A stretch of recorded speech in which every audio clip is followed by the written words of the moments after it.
hearing today, whether you're the applicant, owner, someone else related to the project, or a surrounding neighbor or community member. So let's start with Brandon Druffel.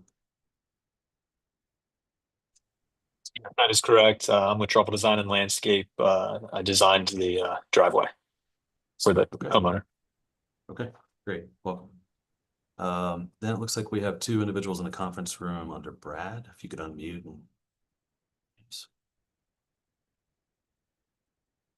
Oops, there we go. Yeah, this is Brad Ewing and Shelby Leshnak from ESM Architects applicants. Okay, great.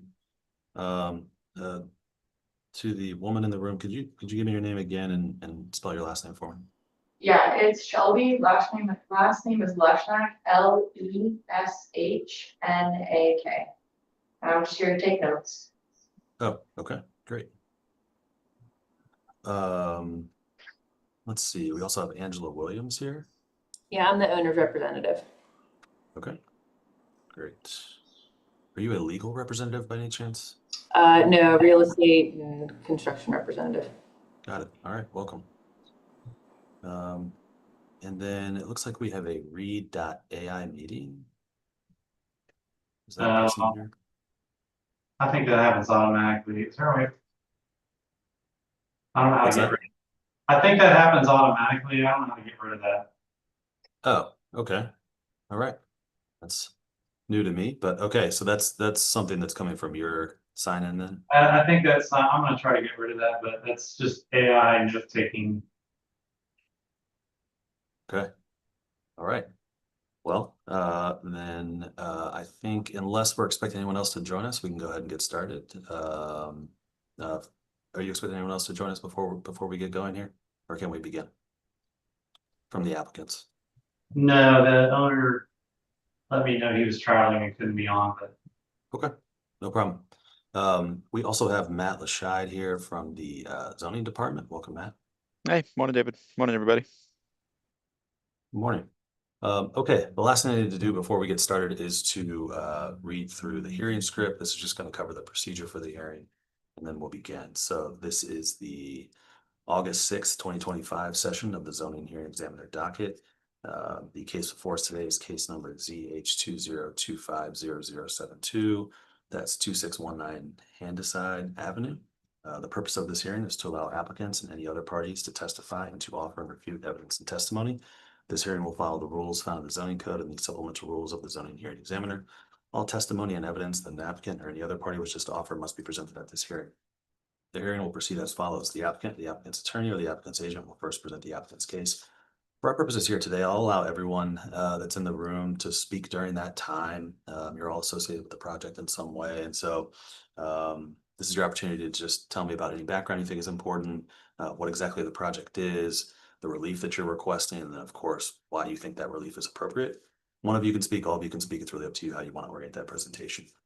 If we did have anyone from the public, they would then have an opportunity to speak after the applicant had presented its case. I will hear from the zoning department and Mr. Lashide to provide any testimony you would like in addition to his staff report. In the event that any party testifies or offers argument in opposition to this application, the applicant will have an opportunity to respond to that testimony offered in opposition. And then finally, the applicant will have an opportunity to make any closing statements. I may limit, after all presentations have been made, I will close the hearing. Decisions will be expected within 2 weeks. I may limit or exclude any testimony that I deem irrelevant or outside the scope of the application being considered. I may interrupt any speaker to ask questions or make any comments. In the event of any technical difficulties with the Zoom technology, I'll do my best to troubleshoot those issues on the fly, but to the extent there's some defect that prevents us from meaningfully going forward with this hearing, I may continue or postpone the hearing at my discretion. Okay. The final thing I need to do is to swear in all of our witnesses. So if you intend on providing any testimony here today, making any comments, asking any questions, really doing anything other than just observing or taking notes, then I'll need to swear you in now. So if you could take yourself off of mute, I'll need all the people that are going to testify to raise their right hand and to answer out loud. Do you swear or affirm that the testimony you shall provide will be the truth, the whole truth, and nothing but the truth? Yes. I do. Okay, great. All right, Mr. Ewing, are you ready to proceed? Sure. Yes. Okay.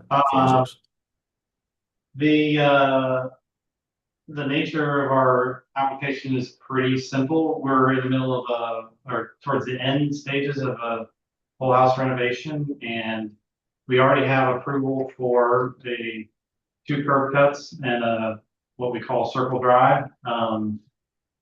The application, the requirement right now in the city is that the aggregate of the width of those 2 drives would be 20 feet wide. And so we have 2 10-foot driveways that enter the street. And so we were compliant, and that's how we obtained our permit. But in the process of the landscape design with Brandon and with the homeowner, the request and the desire will be to be 12-foot wide for each of those driveway aprons or driveway widths, and just for ease and comfortability of pulling in.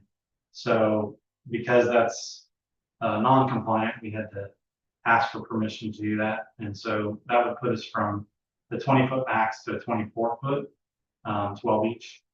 And if you need it, happy to have you pull the drawings up, but it's literally that kind of simple of a request. If it's not approved, we'll just install the 10-foot piles. But we think it's reasonable. We think it is not unreasonable. And there's multiple other, in our submission, we showed multiple other driveways on the street that have similar conditions. So that was our basis for requesting. Okay. And so did I hear you say that there are other properties in the neighborhood or in the vicinity that have driveways of this width and circular driveways? There are, yeah. Our page 1 of our submittal, we had 1, 2, 3, 4, 5 other properties that are, in close proximity on the same street, and have either have the 2 curb cuts or have the width. Actually, all 5 of those have 2 curb cuts with widths that are equal to or greater than the 10 feet. So some of them are 10.5, some of them are 14. One of them is 10.5, 13.5. So there's multiple occurrences of exceeding that 10 feet and still being reasonable for the neighborhood. Got it. Let's talk a little bit more about why the extended width is necessary. Like why wouldn't 10-foot width for either of the curb cuts work in this situation? It really just comes down to keeping tires off the grass. I mean, we like to think we're all great drivers, but if somebody's not familiar with the driveway, it's pretty easy to get 1 tire off the side of a 10-foot driveway width. So 12 just gives you more of a chance to keep people out of the landscape and make it easy for turn-ins and turn-outs. Okay. Any potential adverse impacts that you're anticipating as a result of this project on the neighborhood, traffic, or anything else? We couldn't think of any. I think it'd be one thing if it was we were asking for a second curb cut that wasn't allowed, but that's allowed, and obviously plenty of precedents already permitted. So no, I think it's going to be great. The whole addition and renovation is going to be a great addition to the neighborhood, and I feel like this fits right in. Okay, great. Anything else you wanted to tell me before I turn it over to Matt? I don't think so. Okay, great. Thanks, Mr. I'm sorry, I did one thing. Obviously, with Brandon on the line, I mean, we have a full landscape plan, so we are landscaping to enhance. It's not just to see a pavement. It's going to be a very nice and healthy landscape package. Okay, great. Thanks, Mr. Ewing. Mr. Lashai, did you want to add anything to the conversation here? Sure. Generally, I appreciate and agree with the applicant's testimony. The zoning code has a maximum aggregate driveway width of 20 feet. So that means you can have 1 20-foot wide driveway that may lead to a 2-car garage, or you can have 2 10-foot wide driveways like what was permitted. Could be like one way in, one way out, or this semicircular lowercase h kind of shaped driveway that we've got here. Generally, the intent of that limit is for pedestrian safety so that there's not an excessively wide driveway where folks walking on the sidewalk are more likely to come in contact with more vehicles on the driveway, and to preserve the residential character of the neighborhoods where the front lawn should be predominantly grass and not pavement. So the standards for variances, there's 2 standards that we look at. One is there's some sort of unusual hardship where following the code would be impossible or impractical. Frankly, I don't believe there is. I don't think there's any hardship here where they couldn't have a 10-foot wide driveway. However, the second standard is that what's being requested is a substantial property right enjoyed by others in the immediate vicinity. And the applicant in their application materials did a very good job of demonstrating that that criteria is met. There are 5 other properties on the block that have a very similar condition to what's being proposed here. So that standard is met, and also you could argue that what's being requested here is compatible with the neighborhood for that reason. Any adverse impacts about, aesthetics are being mitigated by the landscaping plan that's proposed here. It's going to be, I feel, an aesthetic improvement to the property. So for those reasons, staff recommends approval. Okay. Thanks, Matt. I'll turn it back over to Mr. Ewing. Mr. Ewing, I don't have any other questions. Is there anything you wanted to say in response to any of Matt's comments, or anything in closing or otherwise before we adjourn? No, I mean, we just appreciate the